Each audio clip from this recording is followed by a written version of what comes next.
मैं धनंजय कुमार, आप जिला वन मंदिर वैशाली, जिला प्रशासन के फेसबुक पेज पर आपका स्वागत है। आज इस पेज के माध्यम से मैं निबंधन कार्यालय अभिलेखागार के संबंध में आपके साथ कुछ जानकारी साझा करेंगे। जैसे सबसे पहले निबंधन कार्यालय में जो अभिलेखागार है, उनकी रख रखाव की स्थिति, किस रूप में निबंधन कार्यालय अभिलेखागार रखे जाते हैं, किस रूप में उससे पब्लिक को सर्विस दी जा सकती है, दोनों के बारे में सबसे पहले हम बात करेंगे कि किस रूप में अभिलेखागार में अभिलेख रखे जाते हैं। सबसे पहले अभिलेखागार में यहाँ वैशाली जिला में वर्ष 1946 से अभिलेख रखे गए हैं, जिसमें आपका वैशाली हाजीपुर निबंधन कार्यालय, फिर महुआ निबंधन कार्यालय, लालगंज निबंधन कार्यालय और महना निबंधन कार्यालय के मैनुअल अभिलेख वर्ष 1946 से 95 तक रखे गए हैं और हाजीपुर निबंधन कार्यालय का वर्ष 1946 से अद्यतन अभिलेख रखे गए हैं। 1995 से 2006 तक महुआ कार्यालय से, लालगंज का लालगंज कार्यालय से और महनार का महनार कार्यालय में अभिलेख संधारित है। वहां से सचिव पद्धति लोग प्राप्त कर सकते हैं।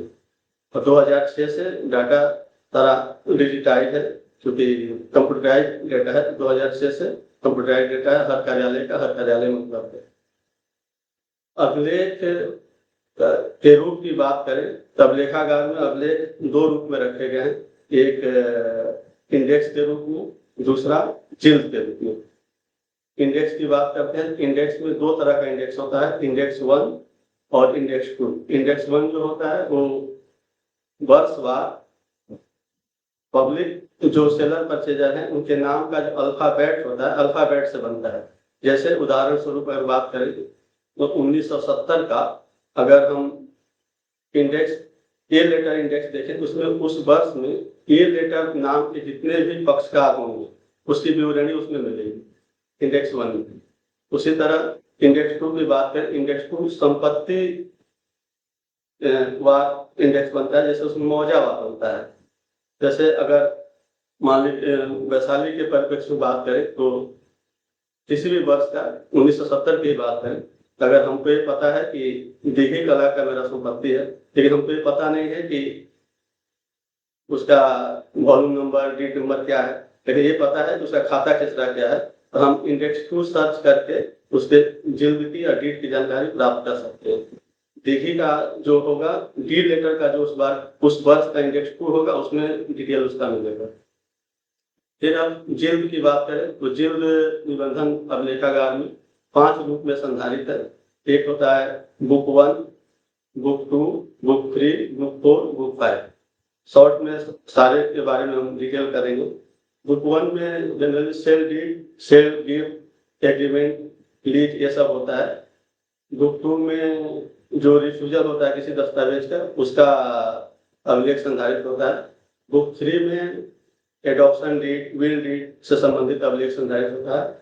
और बुक 4 में power of attorney, partnership deed ये सब का अभिलेख संधारित होता है। बुक 5 हो गया सील्ड विल से संबंधित अभिलेख का संधारण बुक 5 में किया जाता है। जनरली बुक 1 का जो अभिलेख है वो कोई भी व्यक्ति किसी भी कार्यालय से कोई भी व्यक्ति उसका सर्टिफाइड कॉपी प्राप्त कर सकता है। बुक 3, बुक 4 में कुछ लिमिटेशन है। बुक 3 में है कि बुक 3 एडॉप्शन डीड और विल से संबंधित है, तो उसमें जो विल करता है वो प्राप्त कर सकता है, लेकिन विल करने वाले के डेथ के बाद वो भी पब्लिक डॉक्यूमेंट हो जाता है, तो उसका भी सर्टिफाइड कॉपी कोई भी व्यक्ति प्राप्त कर सकता है। वैसे बुक 4 की बात करें, जैसे पावर ऑफ अटॉर्नी और पार्टनरशिप डीड होता है, उसमें भी पावर ऑफ अटॉर्नी में जो प्रिंसिपल हैं, जो पावर देने वाले हैं, एजेंट हैं जिनके पक्ष में पावर हुआ है, वो लोग उसका सर्टिफाइड कॉपी प्राप्त कर सकते हैं। कोई भी व्यक्ति, आम व्यक्ति उसका सर्टिफाइड कॉपी प्राप्त नहीं कर सकता है। प्रिंसिपल जो पावर देने वाले हैं उनके डेथ के बाद वो डॉक्यूमेंट भी पब्लिक डॉक्यूमेंट हो जाता है, उसका भी सर्टिफाइड कॉपी कोई भी पब्लिक प्राप्त कर सकती है। अब ये हो गया अभिलेख किस रूप में रखे गए। अब फिर बात करें कि इन अभिलेखों से सत्यापित प्रति कैसे प्राप्त की जा सकती है। उस संबंध में दो प्रक्रिया है।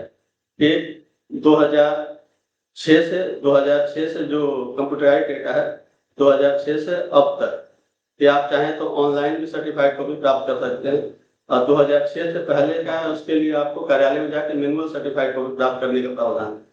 सबसे पहले 2006 से जो कंप्यूटराइज्ड डेटा है उस संबंध में हम कुछ जानकारी देंगे। यानी किसी व्यक्ति को किसी 2006 के बाद जैसे 2007 या 8 का कोई सर्टिफाइड कॉपी लेना है, उनको अगर डीड नंबर की जानकारी है तो उनको कार्यालय जाने की आवश्यकता नहीं है। वो ई निबंधन के होम पेज पे जाके वहाँ सर्टिफाइड कॉपी सेलेक्ट करेंगे और कुछ डिटेल वहाँ पे उनको देना होगा, जैसे किस डिस्ट्रिक्ट सेलेक्ट करना होगा, उस डिस्ट्रिक्ट के किस कार्यालय में निबंधन हुआ है दस्तावेज का, कार्यालय का नाम सेलेक्ट करना होगा और डीड नंबर और ईयर सेलेक्ट करेंगे। तो जैसे डीड नंबर ईयर सेलेक्ट करेंगे, सामने पेज खुलेगा, उसमें पूरा डिटेल आएगा। डिटेल मीन्स कि किसने, कौन सेलर है, कौन परचेजर है और किस प्रॉपर्टी का निबंधन इस डीड के माध्यम से हुआ है। उसके बाद फिर कुछ पर्सनल डिटेल अगले पेज पे आपको देना होगा, जैसे एप्लीकेंट कौन है, उनका नाम पता है सब देके, और जो आप अपना डिटेल जैसे सबमिट करेंगे फिर नेक्स्ट उसका पेमेंट का आएगा। तो पेमेंट में आपके पास 3 ऑप्शन है। ई चालान के माध्यम से भी आप पेमेंट कर सकते हो, ई स्टैम्प के माध्यम से आप पेमेंट कर सकते हैं, या पेमेंट गेटवे के माध्यम से ऑनलाइन पेमेंट कर सकते हैं।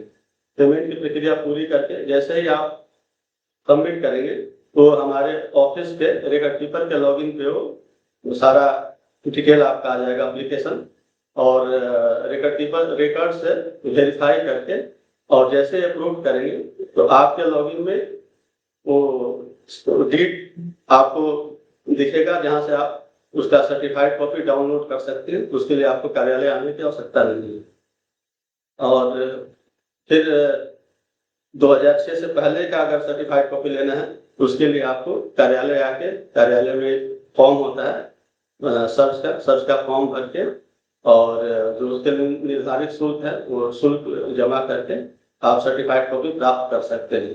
उसी तरह जब एनईसी की बात करते हैं, जो अभिलेखागार से संबंधित है, ऋण और वार प्रमाण, इसमें कोई भी बैंक या इंस्टीट्यूशन ही इसके लिए अप्लाई करता है।